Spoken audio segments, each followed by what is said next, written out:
Hello everyone. आज है 17 नवंबर। तो 17 नवंबर को क्या क्या इंपॉर्टेंट न्यूज आई है यूपीएससी पर्सपेक्टिव से वो देखेंगे। और 17 के साथ साथ 16 नवंबर का न्यूज़पेपर भी हमारा बच गया था सैटरडे को।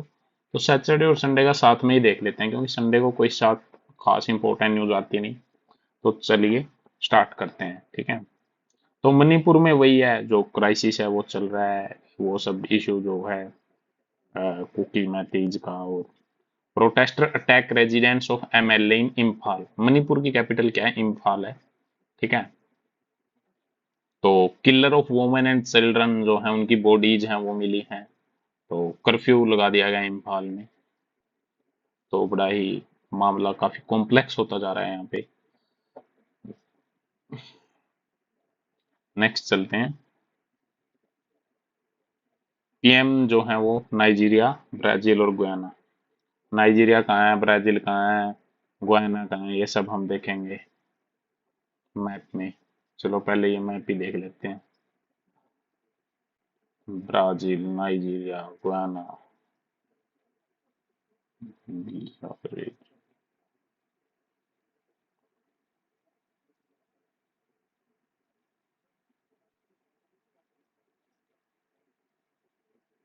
ये देखो साउथ अमेरिका की सबसे बड़ी कंट्री है ब्राजील। सभी कंट्री को टच कर रही है, ये सिर्फ इक्वेडोर और चिली को छोड़े। बोलिविया और पैराग्वे ओनली ऐसी कंट्री है साउथ अफ्रीका में, साउथ अमेरिका में, सॉरी अफ्रीका में नहीं, जो कि क्या है, लैंड लॉक्ड कंट्री है। और जो ब्राजील है इसकी जो कैपिटल है वो क्या है? ब्राजील की जो कैपिटल है वो बताइए आप लोग, क्या है ब्राजील की कैपिटल? तो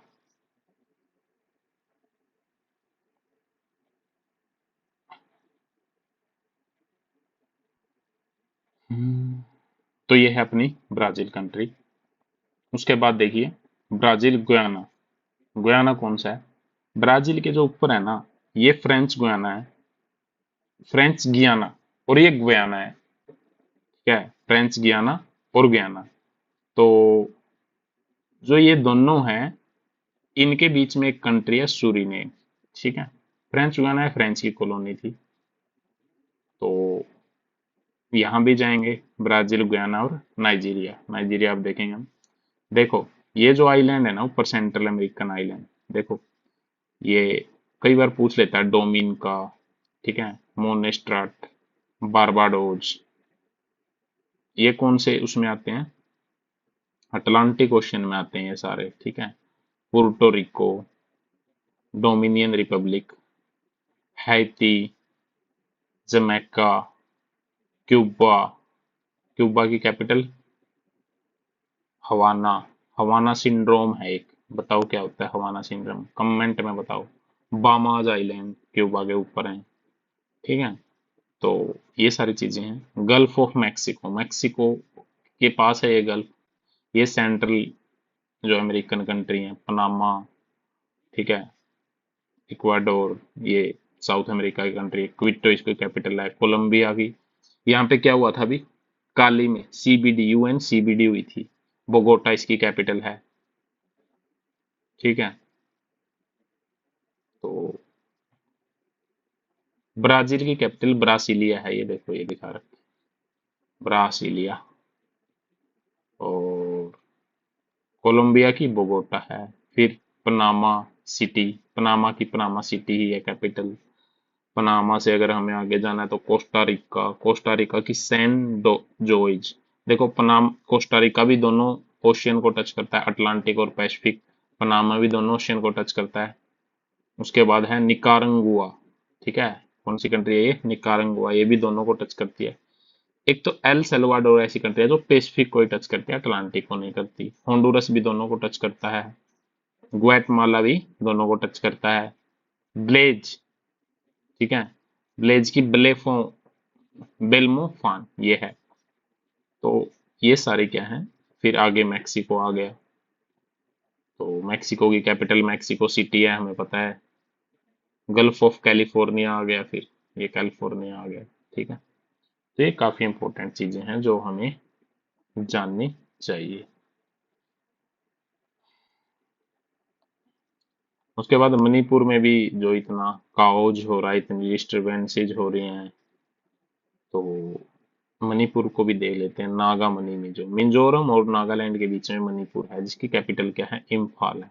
ठीक है, मणिपुर की कैपिटल क्या है, इम्फाल है। ठीक है, तो मणिपुर में मतलब इशू चल रहा है। मणिपुर की हम बायोडाइवर्सिटी देख लेते हैं, क्या क्या है मणिपुर में इम्पोर्टेंट चीजें, कौन कौन से पार्क हैं। ये पूरा मणिपुर आ गया देखो। ठीक है, तो कैबुल लेमजाओ नेशनल पार्क, ये भी कहाँ पे है, मणिपुर में है। ओनली फ्लोटिंग पार्क है ये पूरे वर्ल्ड का। क्या है, only floating park in the world.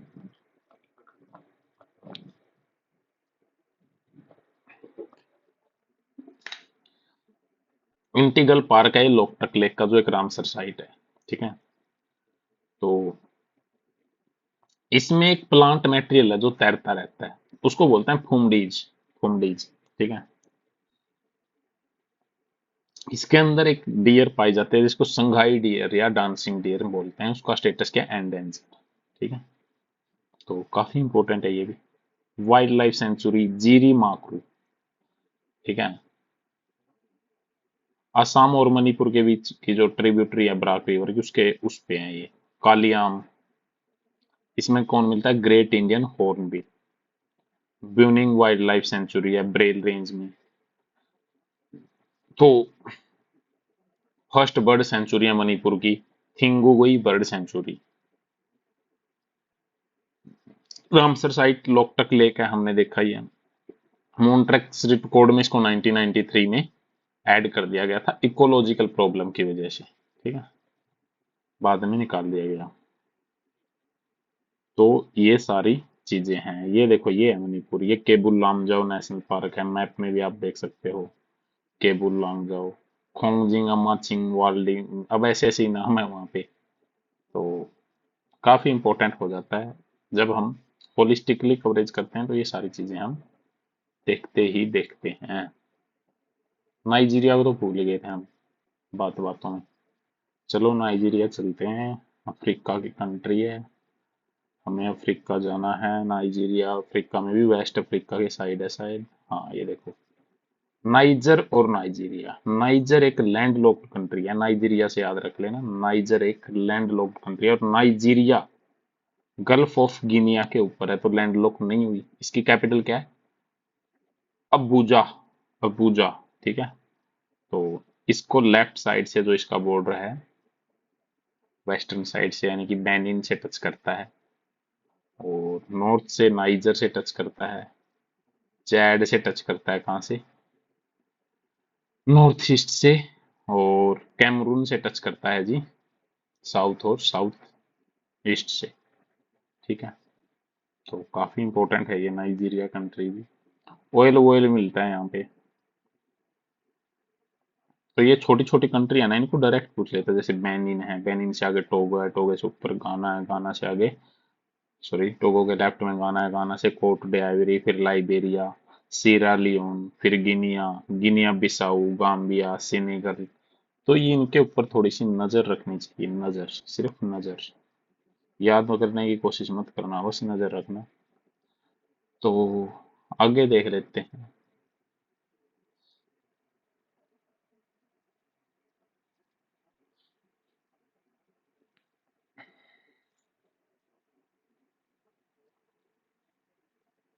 Election commission seek reply from BJP MCC violation model code of conduct.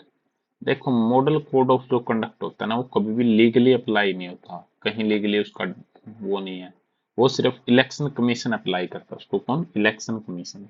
Election commission of India article 324 से 329 तक है। ठीक है, कॉन्स्टिट्यूशनल बॉडी है इलेक्शन कमीशन ऑफ इंडिया। एक 3 मेंबर बॉडी है। Starting में क्या ये 3 मेंबर बॉडी थी जी, नहीं। स्टार्टिंग में ये क्या थी, 1 मेंबर थी। फिर एक 61st अमेंडमेंट एक्ट हुआ 1989 में। ठीक है, जहां पे सभी लोगों को, पहले सिर्फ 21 साल वाले लोग वोट डाल सकते थे। ठीक है, यूनिवर्सल फ्रेंचाइजी था वहां पे, लेकिन 18 जब किया तो यानी कि यूनिवर्सल अडल्ट फ्रेंचाइजी कर दिया गया। अब इतनी जब प्रेशर बढ़ गया तो एक मेंबर से तो काम चलेगा नहीं, तो इलेक्शन कमीशन ऑफ इंडिया को भी 3 मेंबर बॉडी बना दिया गया। 3 मेंबर, एक होता है चेयरमैन, बाकी 2 अदर मेंबर। तो जो चेयरमैन होते हैं, क्या उनकी पावर ज्यादा होती है? नहीं। अगर कन्फ्लिक्ट हो जाए इनके बीच में तो डिसीजन किससे लिया जाता है? मेजोरिटी से, जो ज्यादा मेजोरिटी होगी। अच्छा जी।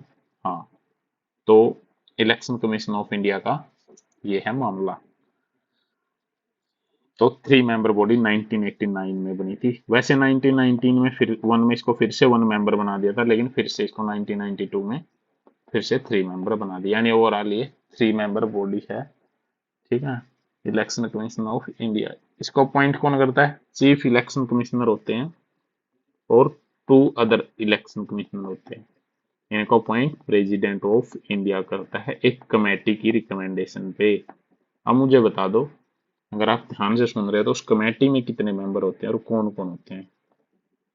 ठीक है, और रिटायरिंग एज कितनी होती है इनकी? 6 या 65 ईयर। ठीक है, तो election commission of India parliament के, स्टेट लेजिस्लेटिव असेंबली के और प्रेसिडेंट के, वाइस प्रेसिडेंट के, इन सब के इलेक्शन कौन कराता है? Election commission of India. और स्टेट इलेक्शन कमीशन किसके कराता है? सिर्फ पंचायत के और म्यूनिसिपैलिटी के। उसके लिए क्या है? स्टेट इलेक्शन कमीशन, जो कि आर्टिकल 243 के पार्ट, कौन से पार्ट में है बताओ? ठीक है, शायद पार्ट के में है, यू कैन कंफर्म, पार्ट के में है। ठीक है, और 243 आई में क्या है? Finance commission. इसको याद कैसे रखोगे? आई इसमें भी आता है, इसमें भी आई आता है, मतलब तिगड़म बाजी लगा के आपको याद रखनी चाहिए चीजें। नेक्स्ट चलते हैं आगे। Contribution of farm fire activity pollution spikes as city sees worst quality. काफी एयर क्वालिटी डाउन हो चुकी है। जो WHO के स्टैंडर्ड्स हैं उनसे तो 17 गुना ज्यादा हो चुकी है, PM2.5 और PM10 के जो स्टैंडर्ड्स हैं। तो ये तो बहुत बड़ा मतलब कि इशू है। ठीक है,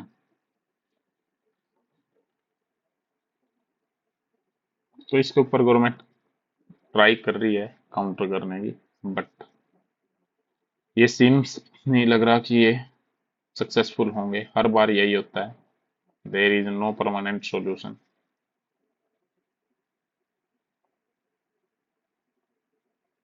पंचायत अर्बन लोकल बॉडी के जो पोल हैं वो जल्दी ही होंगे। जो मनोज सिन्हा है गवर्नर, कहाँ गए? जम्मू एंड कश्मीर के। ठीक है,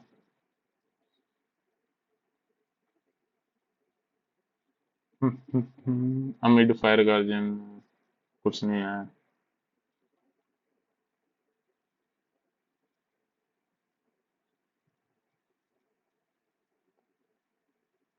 दो लोगों को ट्रायल फेस करनी पड़ी US में कि वो इंडियन को हेल्प कर रहे हैं बॉर्डर को क्रॉस कराने में। ठीक है,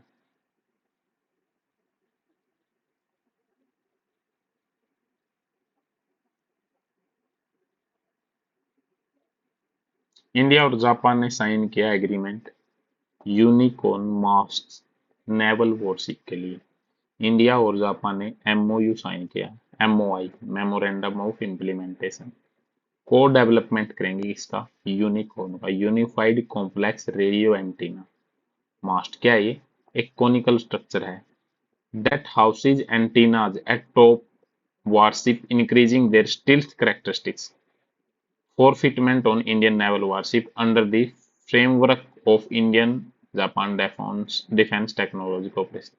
तो ना जो इंडिया की नेवल शिप्स होंगी, वॉरशिप होगी, उसके ऊपर एक एंटीना लगेगा इंफॉर्मेशन के लिए, वो एंटीना है। ठीक है, ये फर्स्ट एक्सपोर्ट होगा केस ऑफ डिफेंस टेक्नोलॉजी का। कहाँ से? जापान से। बाइलेटरल हमारा जो एग्रीमेंट है डिफेंस पे, equipment and technology transfer sign sign कब हुआ था? 2015 में। अब ये भी हम जब इंडिया जापान रिलेशन आएगा GS2 में, ये पॉइंट भी बड़ा अच्छा होगा क्योंकि करंट का पॉइंट है और मतलब काफी इंपॉर्टेंट है कि हमने यूनिकॉर्न एग्रीमेंट किया है। उसके बाद 2+2 डायलॉग भी करते हैं, हम बहुत सारी कंट्री के साथ करते हैं। बताओ 2+2 डायलॉग में कौन कौन सी मिनिस्ट्री इन्वॉल्व होती है, कैन यू टेल मी? तो 2+2 डायलॉग चल रहा था, उसके बाद ये क्या हुआ, इशू हुआ। अब इसी में कम्युनिकेशन सिस्टम में साइंस एंड टेक्नोलॉजी भी आती है। क्या ये mast with integrated communication system which will improve the stealth characteristics of naval platform. जो नेवल प्लेटफॉर्म है उनकी कैरेक्टरिस्टिक्स को इंप्रूव करेगा। ठीक है, ये काफी एडवांस सिस्टम है, डेवलप्ड किया गया है भारत इलेक्ट्रॉनिक्स लिमिटेड के द्वारा, जापानी कोलेब्रेशन के द्वारा, दोनों के द्वारा मिलकर। तो काफी इंपॉर्टेंट चीज है ये भी। आगे इलेक्शन चल रहे हैं, उनकी न्यूज आ रही है।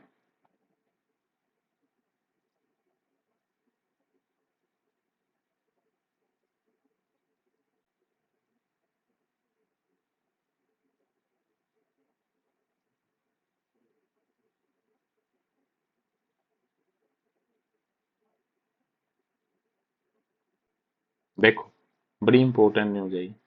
Electronic track under trial to cut crowding of jail, supreme court ने बोला। देखो, जेल जो इंडिया में प्रिजन है वो हमेशा से ओवर क्राउडिंग रही है। मान लो कहीं पे 10 लोगों की जगह है तो वहां पे 50 लोग घुसाए हुए हैं या 100 लोग घुसाए हुए हैं। तो उसको काउंटर करने के लिए, ठीक है, उसको काउंटर करने के लिए एक टेक्नोलॉजी का सहारा लिया जाएगा। ठीक है, जैसे यूएस में भी वही होता है, कनाडा, यूके, मलेशिया, ऑस्ट्रेलिया, ये सब इनका यूज करते हैं ट्रैकिंग डिवाइस। अब ये है क्या? अंडर ट्रायल मतलब जिसकी सजा फिक्स नहीं हुई है वो फिर भी जेल में है। ठीक है, as the prison system in India face significant challenge, overcrowding being a pressing issue, a recent report by Supreme Court Centre for Research and Planning, Supreme Court की एक ये बॉडी है Centre for Research and Planning, उन्होंने क्या बोला, एक pilot project, pilot होता है ट्रायल के तौर पे, जैसे हम क्लास नहीं निकाल लेते हैं कि 1 दिन की 2 दिन की कैसा टीचर है, ऐसे ही वो प्रोजेक्ट को हम देखते हैं। देखना, 3 out of 4 prisoner are under trial है, 4 में से 3। ठीक है, तो कन्विक्टेड कितने मुश्किल से बहुत कम लोगों को पाया जाता है। Programme to use electronic tracking device, एक डिवाइस लगा देंगे और जो अंडर ट्रायल प्रिजनर है उनको क्या कर देंगे, रिलीज कर देंगे, सो दैट क्राउडिंग जो है वो ना हो, ओवर क्राउडिंग ना हो। कहाँ? जेल में। तो प्रिजनर जो मैनुअल्स हैं वो नया ही आया है, मतलब अब रिलीज किए गए हैं अलग अलग, जैसे प्रेसिडेंट द्रौपदी मुर्मू जी हैं, नवंबर 5 में उन्होंने जब ये रिलीज किया।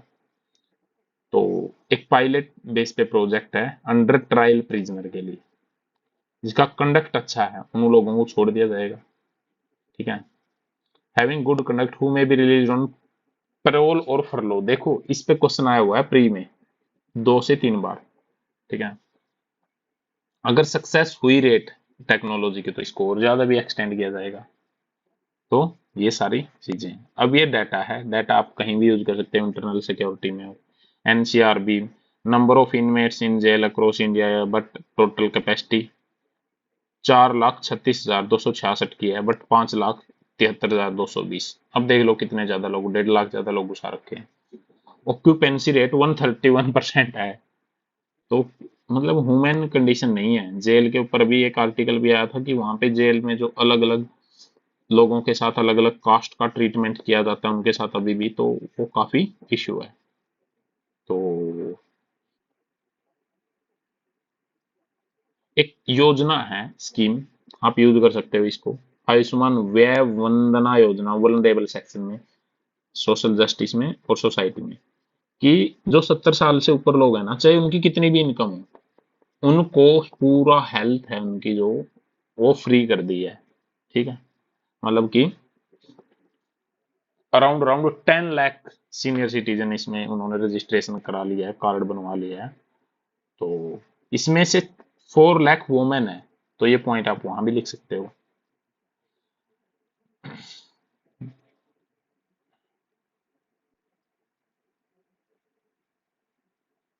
अब देखो, सुप्रीम कोर्ट ने क्या किया है, रूल दिया था अभी बुलडोजिंग प्रॉपर्टी। तो सुप्रीम कोर्ट का डिसीजन आया था कि आप किसी के भी होम को किसी के भी रेजिडेंस को ऐसे ही जाके बुलडोजर जस्टिस आप नहीं अप्लाई कर सकते। ये ह्यूमन राइट के भी अगेंस्ट है, और जो यूनिवर्सल डिक्लेरेशन थी ह्यूमन रेजिडेंस के लिए, हाउस के लिए, वो भी उसके भी अगेंस्ट है। ठीक है, तो सुप्रीम कोर्ट ने अनकॉन्स्टिट्यूशनल बोला था कि किसी भी प्रॉपर्टी को आप डिमोलिश नहीं कर सकते, ऐसे ही लेके गए जेसीबी और कर दिया, तो उसको इलीगल बोला था। तो उस आर्टिकल को फिर से थोड़ा सा डिस्क्राइब किया गया है कि जो डिमोलिशन है वो कंटिन्यूअसली बढ़ रहे हैं पिछले कई सालों से। एक डाटा अगर हम देखें तो 2040 में हाउसिंग एंड लैंड रिकॉर्ड ने नेटवर्क ने क्या बोला कि 1,53,820 होम्स 153,820 होम्स को डिमोलिश किया गया 22 और 23 में, और 7,38,438 इंडिविजुअल को डिस्प्लेस किया गया। अब ये जो डाटा है इसके ऊपर देखो मेंस में क्वेश्चन भी आ सकता है। ठीक है, तो अब मतलब कि इनमें से भी देखो ज्यादातर जो डिमोलिशन हुए हैं 4 बीजेपी रूल स्टेट में हुए हैं और 1 हुए आप रूल स्टेट में, और ज्यादातर उन स्ट्रक्चर को डिमोलिश किया गया जो मुस्लिम को बिलोंग करती थी।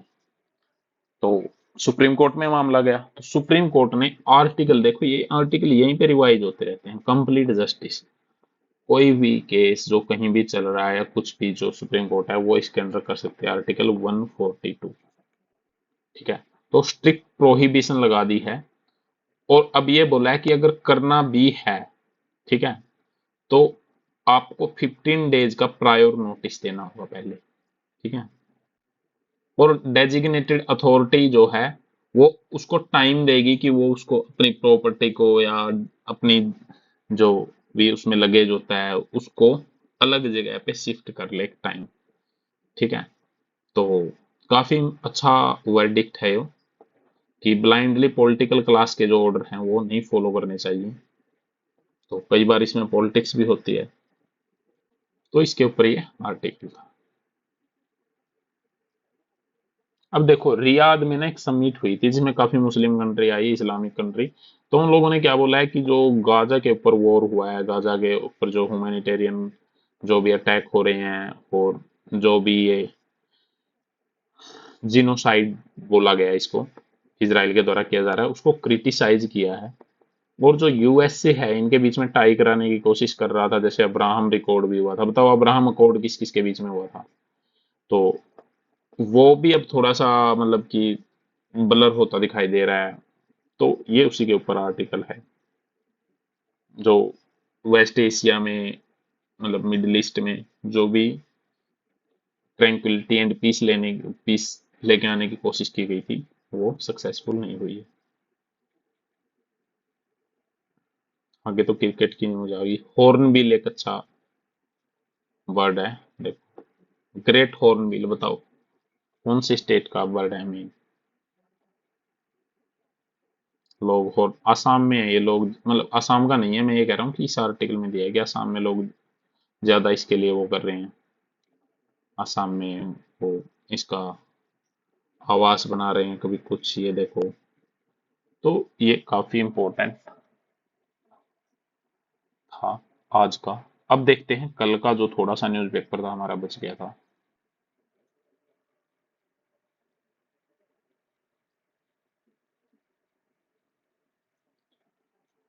कल के न्यूज़पेपर में एक तो श्रीलंका में ना इलेक्शन हुए हैं प्रेसिडेंट।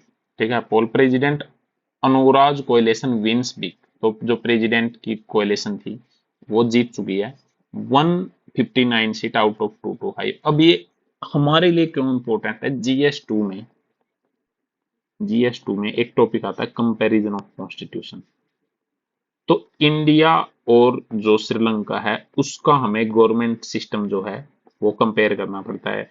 जैसे इंडिया में पार्लियामेंट सिस्टम है, यहाँ पे क्या है प्रेसिडेंशियल है, तो कि कैसे इनके प्राइम मिनिस्टर का इलेक्शन होता है, कैसे इनके प्रेसिडेंट का होता है, तो ये इसलिए इंपॉर्टेंट है। ठीक है, तो आपको ये सर्च करना चाहिए कि इंडिया और वहां पे क्या है, क्योंकि हम पूरा तो करवा नहीं सकते यहाँ पे, लेकिन फिर भी देखते हैं, इसके ऊपर आर्टिकल आ सकता है। Central law to tackle crime against health worker not needed. Health worker के अगेंस्ट सेंट्रल जो अगर लॉ लेके आई स्पेशल क्राइम को टैकल करने के लिए जरूरी नहीं है।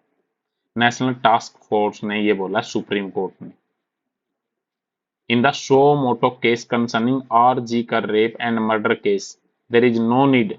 जैसे ना वेस्ट बंगाल में डॉक्टर के साथ रेप हो गया या फिर बाकी अदर जो इश्यू चल रहे हैं क्राइम से रिलेटेड, उसके लिए अलग लॉ लेके आने की जरूरत नहीं है। शो मोटो एक्शन लिया था सुप्रीम कोर्ट ने। शो मतलब अपने आप से, ठीक है। तो इसके ऊपर ऑलरेडी लॉज हैं। भारतीय न्याय संहिता ऐसे हीनियस क्राइम्स की ऑलरेडी मेडिकल स्टाफ और ये सब इनकी क्या ले सकता है, ऑलरेडी इसके ऊपर एक्शन कर सकता है, उसमें सब कुछ है। इंडिया ने कहा है कि क्लाइमेट फाइनेंस एक इन्वेस्टमेंट गोल नहीं है। ये भी बड़ा इंपॉर्टेंट है।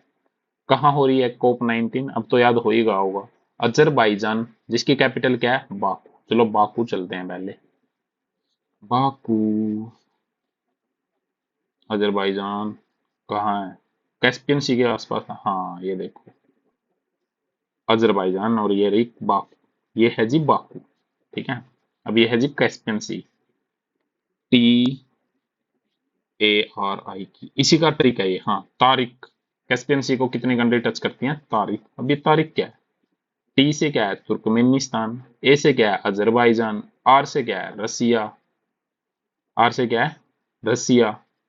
ये है रसिया, देख लो। कहीं ये कहोगे रसिया टच नहीं कर रहा, ये देखो रसिया भी कैस्पियन सी को टच करता है।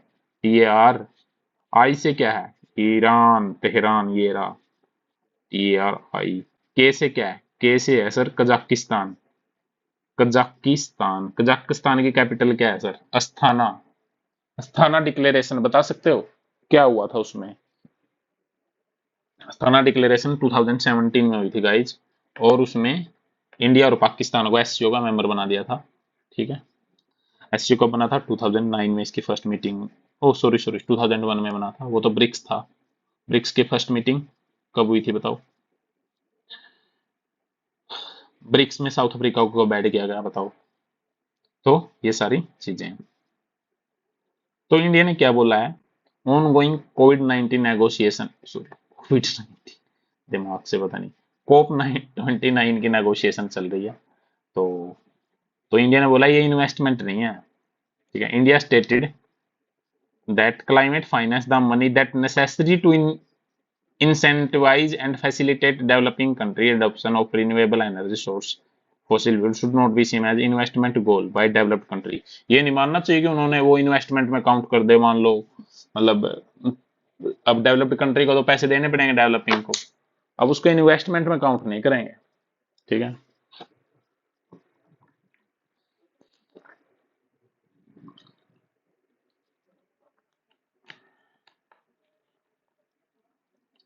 Climate finance cannot be changed into investment goal when it is a unidirectional provision and mobilization goal from the development to the developing country। Developed से डेवलपिंग कंट्री में जा रहे हैं, ठीक है। पेरिस में एग्रीमेंट कब हुआ था? 2015 में। तो उसमें क्लियर था कि किसको प्रोवाइड करना है और किसने डेवलप्ड को डेवलपिंग में कंट्री को प्रोवाइड करना है, ठीक है। तो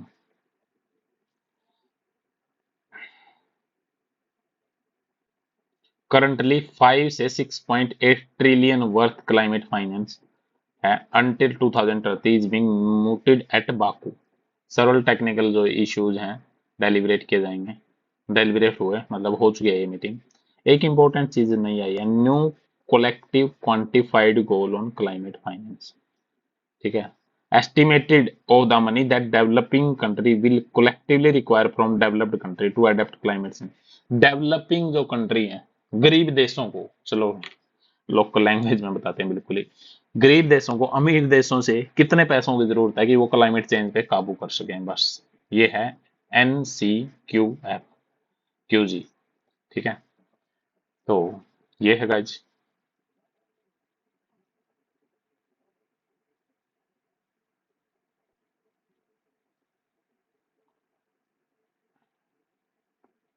एक ये स्कीम यूज कर देना, तरुणर सपनों स्कीम, मैंने पिछले उसमें बताया था जब करवाया था एडिटोरियल। तो ये उसमें घोटाला हो चुका है। ये वेस्ट बंगाल की स्कीम है, 10th और 11th के बच्चों को लैपटॉप वगैरह बांटने के लिए ये स्कीम थी। 10,000 रुपए, लेकिन इसमें भी करप्शन कर दिया। देख लो हमारे कंट्री का क्या हाल है। Universities are different from religious institution.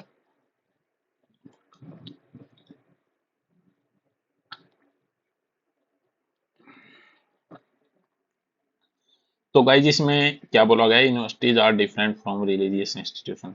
जो इंडिया में यूनिवर्सिटीज हैं, एक एएमयू का केस आया था। एएमयू, अलीगढ़ मुस्लिम यूनिवर्सिटी, कब बनी थी? सर सैयद अहमद खान, सर सैयद अहमद खान, 1875, 1875 में। ठीक है। तो इसकी पूरी हिस्ट्री भी आई थी एक आर्टिकल में, वो मैंने डिस्कस किया था कि मतलब फिर एक केस हुआ।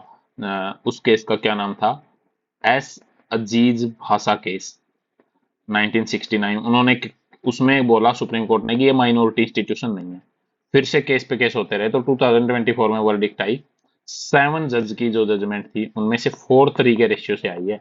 यानी कि इसको अच्छी वर्डिक्ट तो नहीं मान सकते, 4 फेवर में थे, 3 नहीं है। कि एएमयू क्या है? एक माइनॉरिटी इंस्टीट्यूशन है। माइनॉरिटी इंस्टीट्यूशन किसमें कवर किए जाते हैं? आर्टिकल 29 एंड 30 में। ठीक है। तो ऐसा नहीं है कि किसी को माइनॉरिटी इंस्टीट्यूशन माना नहीं जा सकता। माइनॉरिटी इंस्टीट्यूशन माना जा सकता है अगर वो, क्योंकि माइनॉरिटी भी तो वो देश का ही पार्ट है, अपनी कंट्री का ही तो पार्ट है। ठीक है। तो जो सुप्रीम कोर्ट है उसने ओवर रूल कर दिया पुरानी जजमेंट को, और ऐसे नहीं किसी ने एक ही जजमेंट को किया, बहुत सारे जो जजमेंट है उन्होंने ओवर रूल किया। एक गोपालन केस में, मेनका गांधी में, केएस पुट्टा स्वामी में, उन्होंने ओवर रूल किया पुराने जजमेंट को। तो इसीलिए सुप्रीम कोर्ट के जो उसको बोला जाता है लिविंग डॉक्यूमेंट इन कॉन्स्टिट्यूशन। ठीक है।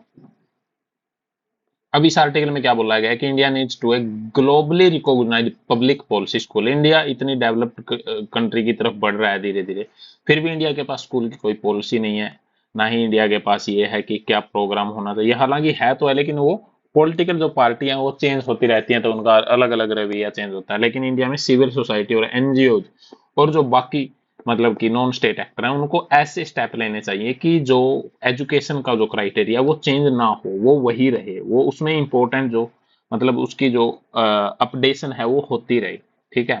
तो इंडिया को जो करंट सिचुएशन है, पॉलिटिकल लेजिटिमेसी को एजुकेशन के अंदर नहीं आना चाहिए। तो स्कूल जो फोकस है नेशनल बिल्डिंग के बेस पे होने चाहिए, ब्रॉड इंस्टीट्यूशन होना चाहिए। ठीक है। तो यही इसके आर्टिकल में बात बोली गई है। Manipur police recover 3 bodies from Barak river. Barak river देख लेते हैं। बराक रिवर, BAR, एक Barak river second largest river है नॉर्थ ईस्ट इंडिया की, आफ्टर ब्रह्मपुत्र।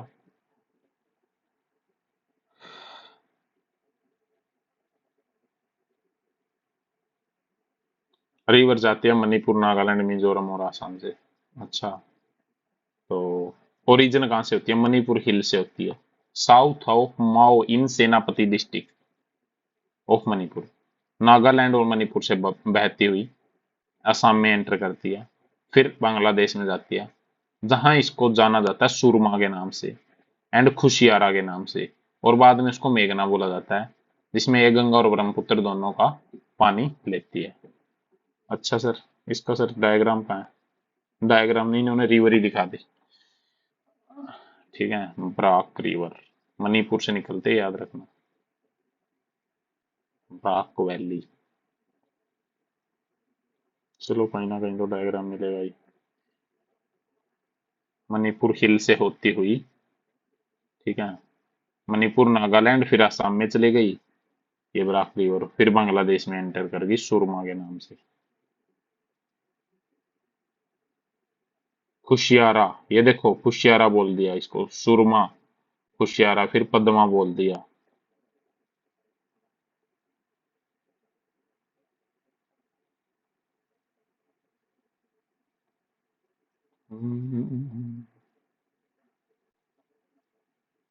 ये रही बराक रिवर, सुरमा, जमुना, है नहीं? तो आप देख लेना इसको। तो गाइज ये इंपॉर्टेंट आर्टिकल था आज का, कोई खास मुझे और आर्टिकल लगे नहीं।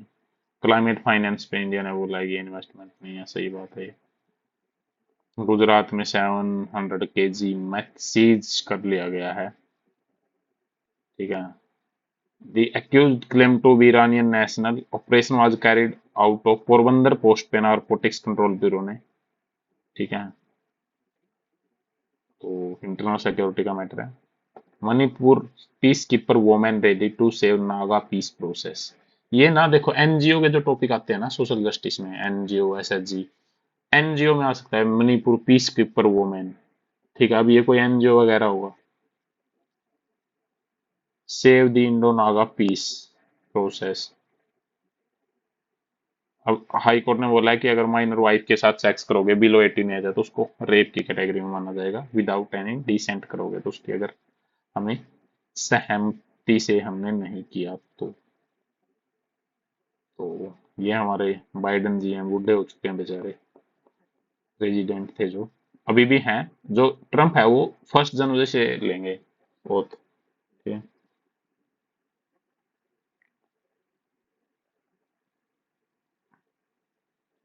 हमास, इसराइल हमास का वॉर चल रहा है। तो गाइज ये इंपॉर्टेंट थी न्यूज जो हमने दोनों 16 एंड 17 नवंबर दोनों का देख लिया है।